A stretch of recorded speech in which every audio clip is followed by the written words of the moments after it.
26 weeks pregnant, you are 6.5 months pregnant, and you have 14 more weeks left to go.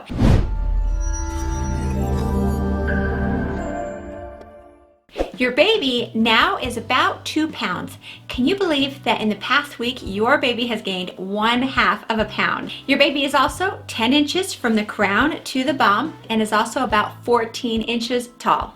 It's amazing how the baby is growing so quickly now. The baby's eyelids are now no longer sealed shut, so their eyes can be wide open. Their vision is still underdeveloped, but that will continue to develop in the coming weeks. If you want to get a 3D ultrasound, now is a really good time to do that because they're starting to fill out with fat and they're really starting to look more and more like a newborn baby. You can see the facial features, the shape of the nose and the mouth, and they really are quite cute right now.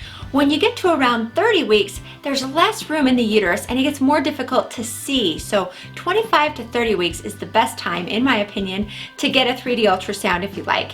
Now, some OBs do them at their office. You can check with your OB to see if yours does. Here's some footage of my last baby's 3D ultrasound. She was pretty squished in there, so my pictures aren't as good as what you might get. But now is the best shot for getting some really cute pictures. You might start to notice more Braxton Hicks contractions.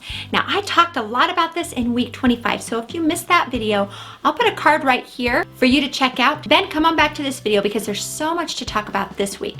But if you are having Braxton Hicks contractions, pay attention to how many you are having. 3 or 4 in a day is fine. If you notice more than 4 in an hour, get a big glass of water, maybe take a warm bath, and then lay down. If you are still having 4 or more contractions in an hour, then call your OB or go to labor and delivery to be checked out. Now, the reason why I say to drink some water is because dehydration can cause frequent contractions, so make sure to stay hydrated. You are going to be feeling more and more baby movements. You're going to notice bigger movements, bigger kicks and punches, and they're going to keep getting bigger and bigger. It's important to remember that the baby isn't going to be kicking all day and all night, and that is okay. So if you notice a period of time that you don't feel the baby move, they're probably just sleeping. Be sure to pay attention to the patterns. In a few weeks, you're going to be doing something called kick counting, and we're going to talk about that on week 28. So make sure to hit the notification bell so you don't miss that video. Sometimes you can gently push on your tummy, and that might make the baby kick back. Often you'll notice that when you lay down to go to sleep, that's when your baby gets more active and starts kicking. Probably because during the day while you are walking around, you're kind of rocking the baby to sleep. But now that you're resting, they like to wake up and move around. And as tired as you probably are at night, it's a fun time to feel your baby move without all of the distractions of a busy day. Just as a reminder, it's not really recommended that you lay on your back to go to sleep. We recommend that you sleep on your side, your left side preferably. Now, if you're like me, this was not easy. I'm a back sleeper through and through, so trying to get used to sleeping on my side was not always easy. Sometimes I would fall asleep on my side and then I would wake up on my back. And if that happens to you, don't panic, just turn back on your side. What helped me was putting a pillow behind my back to help me stay on my side. Or you can buy pregnancy pillows. There are C-shaped and U-shaped pregnancy pillows, and these support your back and your tummy and also in between your knees. And as you get further along, it really helps to have a pillow or something in between your knees to support your hips. Let me know if you're a back sleeper like me or if you sleep really comfortably on your side. Also, I'm going to link to some pregnancy pillows in the video description below. Check that out if you think that that's going to be helpful for you too. So a few other tips for a good night's sleep.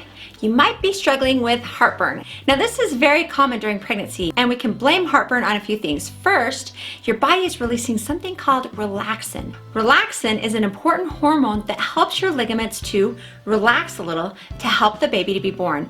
But the relaxin also relaxes other areas, like the muscles that keep your stomach acids in your stomach and not in your esophagus. That, plus your enlarging uterus, leaving less room in your stomach, can really make heartburn an issue for some women. So you can take Tums or over-the-counter omeprazole, but talk to your OB first just to make sure they're fine with you taking that. Your bladder has a lot of pressure on it from your growing uterus, so there's not as much room in your bladder, which means more frequent trips to the bathroom, and also more urgency. In other words, sometimes you don't get very much warning that you have to go. I personally don't like to use public bathrooms, so when I was pregnant, I would always make sure to use the bathroom before I went anywhere, even if I really didn't need to go.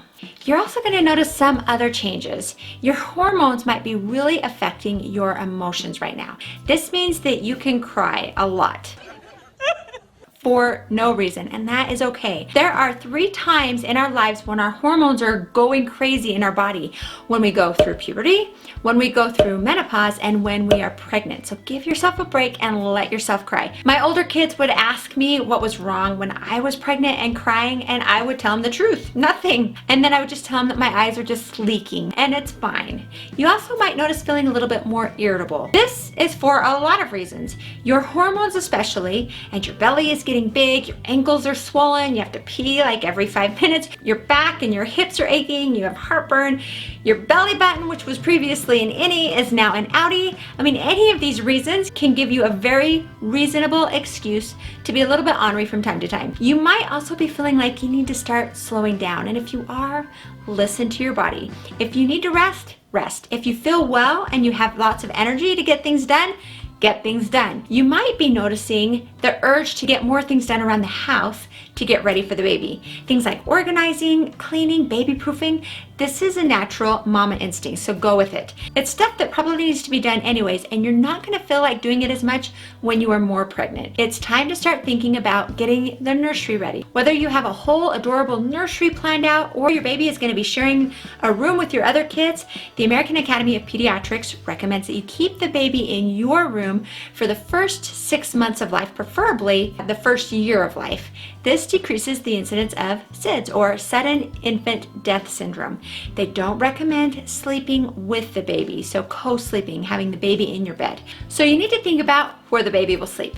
You can buy a bassinet. You can even buy a bassinet that is open one side and scoots right up to your bed so that they are sleeping in their bed, but you can watch them and talk to them, rub their tummies, while you are in your bed and they are in their bassinet. I used that kind of bassinet for my youngest 2 kids and I loved it. Right now I am transitioning my 6-month-old out of her bassinet and into her crib.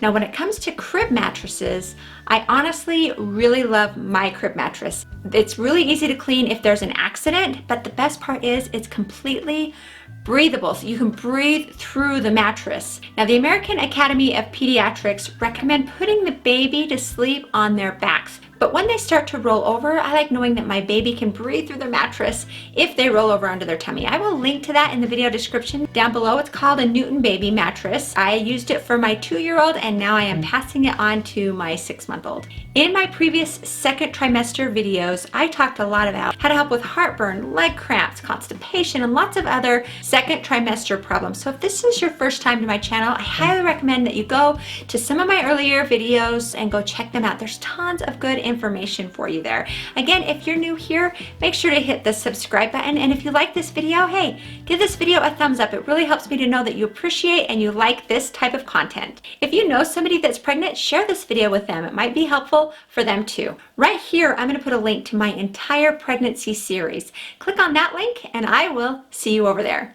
The baby's sense of smell has developed now, and they can smell flavors of the amniotic fluid. They're also starting to develop a sense of equilibrium.